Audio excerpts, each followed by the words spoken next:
Hello everyone, welcome to my channel and I hope you are enjoying the lectures on organic chemistry. We are continuing today with carboxylic acid chemical properties, and in today's session we will be discussing about the reactions involving COOH group, that is the carboxylic acid group. Okay, the first reaction which we are discussing here is a reduction, right? Now we know the sequence. Alcohol, if you oxidize, it will get oxidized to aldehyde ketone depending upon what alcohol you took, primary or secondary, and the final product is acid. Now we are moving from acid, so in case we use carboxylic acid and we are using some reducing agent like lithium aluminium hydride, which is a good reducing agent. Lithium aluminium hydride in the presence of ether, or instead of this we can use diborane, right? So if we are using this, then it will get reduced. This will get reduced and it will result in the formation of alcohol with the same number of carbon atoms. That means there is no increase or decrease, right? Increase or decrease with in the number of the carbon atoms. So in case you are taking here, CH3COOH and you are using the same reducing agents, you will be getting ethyl alcohol. So depending upon what acid you take, you will be getting the corresponding alcohol. Sodium borohydride will not be able to reduce it. If we are using NaBH4, this cannot reduce the carboxyl group. Okay, the second property which we are taking here is decarboxylation. Now D means removal, carboxyl group is to be removed. So what we do, the basic idea here is you take sodium salt of carboxylic acid, it is to be treated with soda lime. What is soda lime? NaOH, soda and lime, caustic soda and lime. It is heated in the presence of this. In the presence of caustic soda and lime, it is heated. So this comes out as sodium carbonate. You can check what is removed here. So you are getting here Na2CO3, that is sodium carbonate. Apart from that, what are you having? RH, that is alkane is obtained. So in case you are using here CH3COONA in the presence of soda lime and you are heating it, this part will come out as Na2CO3 and you will be getting here methane. Now this is a very, very important reaction because in this one carbon is reduced in the product. In case you start with 2 carbons, you are getting 1 carbon alkane. That means 1 carboxyl, we said, no, that is being removed. So 1 carbon less is going to be, the product will have 1 carbon less. Now this is mainly used for step down conversions. In case you want to get the product in which 1 carbon is less, then you can use it. Now in case we are using here the aromatic compound, sodium benzoate, and we are heating it with soda lime, same way, then this part will come out as sodium carbonate. Apart from that, what you have is benzene. So this is an important reaction there also to prepare benzene. Clear till here? In decarboxylation itself, or you can say to prepare alkane, you have studied one more method in 11th class, that is coal-based electrolysis. You have studied coal-based electrolysis. Now what is coal-based electrolysis? In this also you take the sodium or potassium salt can be taken. Now the better way of learning is, I normally say you can write down potassium salts of the acid. You can write down 2 molecules here and its solution is used, that means in water, and then electrolysis is carried out. So when you carry out the electrolysis, what products you will get it? Just see here, One thing is, you know that this particular thing is going to ionize as CH3CO minus and K plus. Same way this will be minus and K plus. That means this part will be obtained at anode. It is the anion. And this part is obtained at cathode. Right? So what are you going to get? Very easy to remember. This will be ethane, CH3CH3. So one product is CH3CH3. Other product, this part will come out as carbon dioxide. This is not the mechanism, just the way of writing the product simply in case you want to mention the product. Potassium plus water put together will form KOH plus hydrogen. So this will be the product. Okay, so you are starting with the potassium salt of acid and you are getting in the product, means you are getting here ethane. In the previous one carbon was less. Here you are getting alkane with the same number of carbon atoms. Let's quickly see the mechanism of coal-based electrolysis. What we actually started with, CH3COOK. Now first thing is, what we studied was that CH3COO comes out as minus and this comes out as positive. That means this is anion and this is cation. So I am mainly explaining the anion part, right? Because from there only you are getting this ethane. So what happens first is this CH3COO and this O is having 6 electrons, that is 3 pairs with the negative charge, CH3COO minus. This is obtained at anode, right? So from here we begin the story. So what exactly happens is, this is having, we are taking 2 molecules we said, so we will write down 2 of this. So first step, this will lose 2 electrons, that is 2 species are there, each one loses one electron from here, and what you are left over with is CH3COO, and you are now having only 5 electrons over here, plus these 2 electrons are lost. That is anode is loss of electrons, so 2 electrons are lost. Now what happens is, this particular species is a free radical. It's having 1 odd electron. So what happens is, this O being more electronegative will definitely have a tendency to pull electrons towards itself. So carbon helps this oxygen. So this pulls 1 electron from here and gives it to oxygen. So this will have now complete, right? And that comes out as a double bond here, that pair of electron now. And one of the electron from here will be on methyl, forming this as a methyl free radical. So this particular bond between 2 carbons breaks, of which 1 electron goes to oxygen, other electron goes to methyl. So what exactly happens is, we have taken 2 molecules of this right from the beginning. You are having 2 carbon dioxides over here, plus you are having here 2 methyl free radicals. So 2 methyl free radicals, in a way, they are nothing but ethane. They will combine and will result in the formation of ethane. So that was the main thing which I had to tell you. At cathode, that is very simple. You know what was there at cathode? K plus. So K plus and that is itself undergoing reduction also, but K plus will not undergo because we have taken the solution, and the solution is having water mainly. In water we have taken the solution, so water will ionize and give you H plus plus OH minus. So what happens is, this particular thing, that is H plus, is obtained at cathode.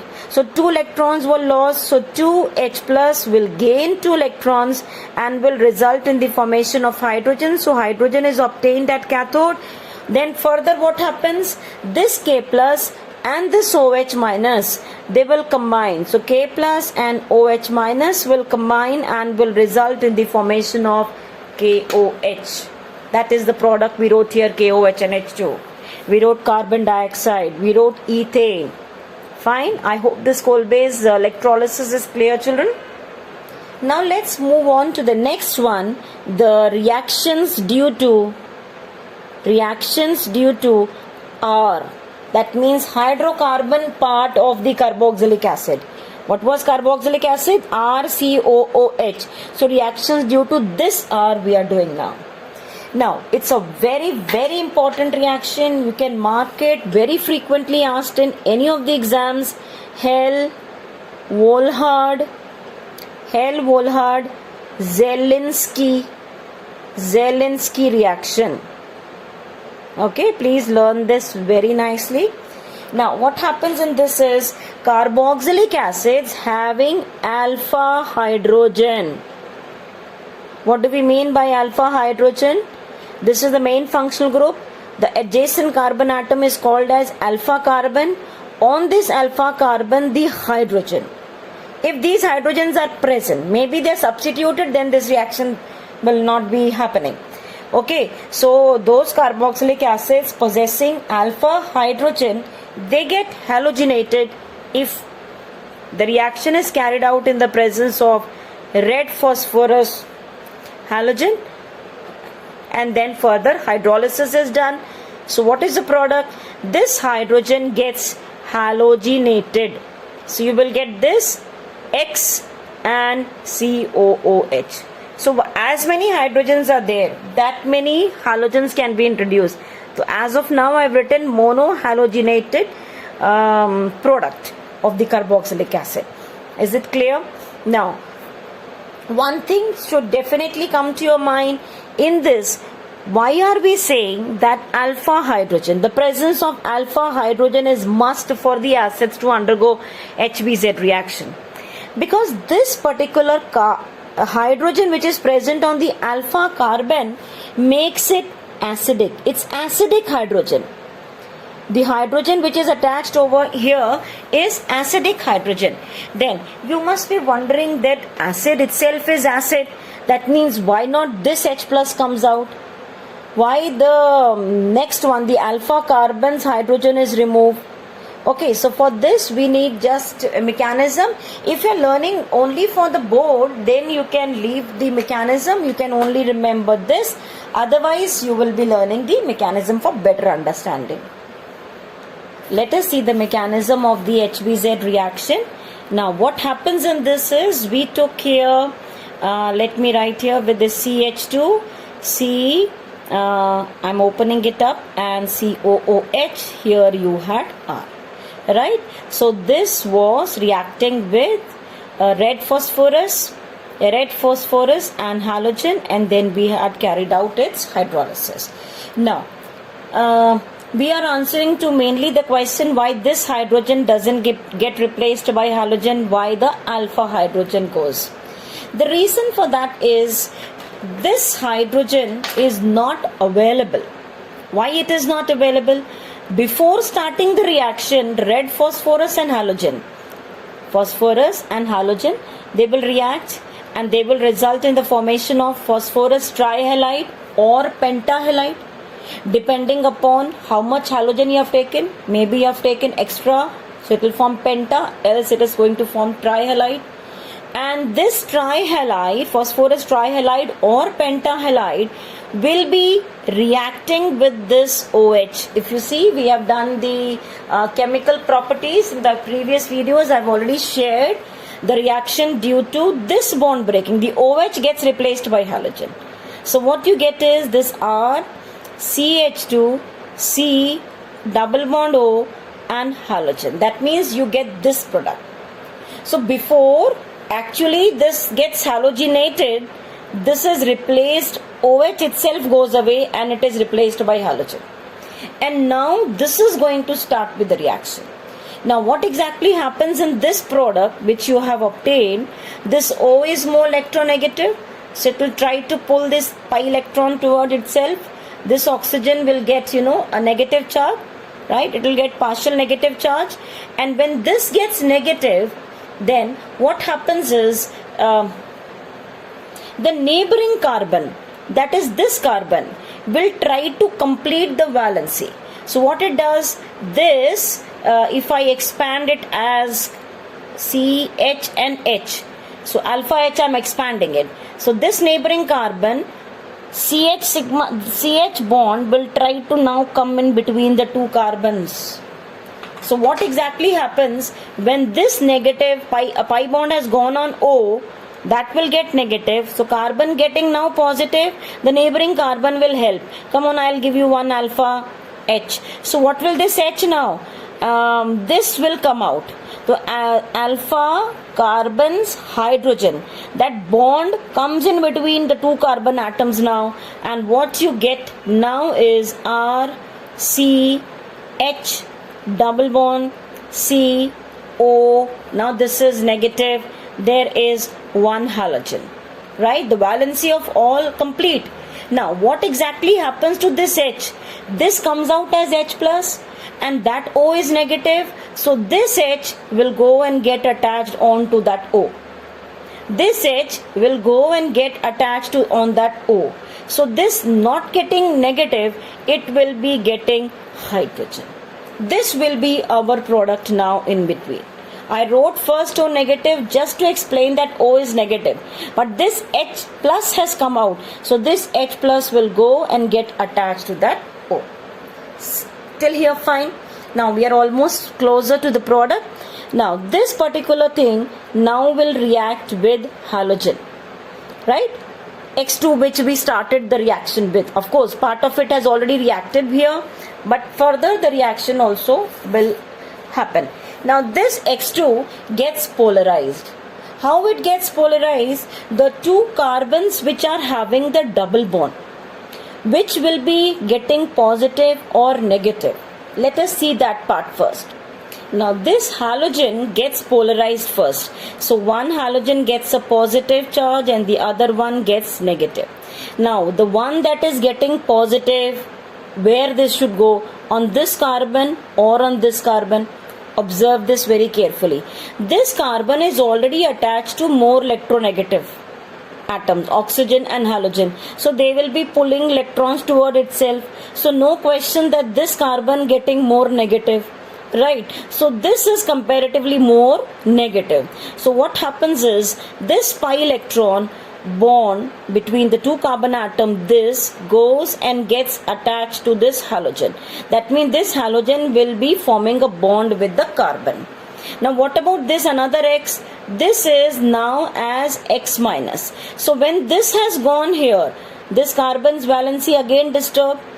Yes, because this is now having only 3 bonds. So again that neighboring OH, that bond comes back on this between two carbon and oxygen atom. So what changes I made? I am writing here. This will be R as such.